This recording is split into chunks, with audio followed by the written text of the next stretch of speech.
Today I'm going to make a quick video on how to remove and install your steering shaft. So I just recently removed my complete engine and had to remove the steering shaft so that I could clear the 2-inch primary tube headers by. So this would need to be done when you need clearance to install your driver's side long tube header, or when you're having to remove the header for the sake of having to pull the engine itself. So we'll get right into it. First, when you take this apart, the first thing you'll be able to see with the header in is this bolt here. It's an 11 millimeter. You're going to take that bolt out. Initially, when looking at it, I thought it would collapse right here, but if it is made to do so, mine is froze up, and it doesn't appear like it's the easiest way anyways.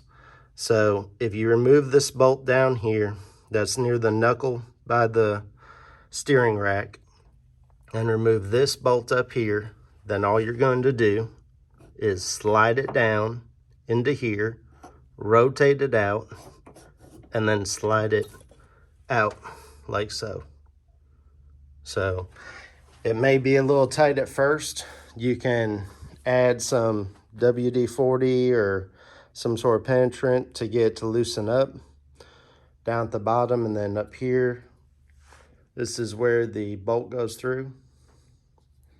And then it has a nub on the steering shaft part up here at the top. Let's see if I can show it to you.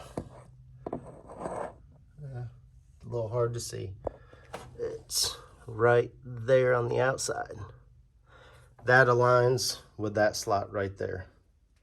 So in order to reinstall it, you're going to first go into the bottom.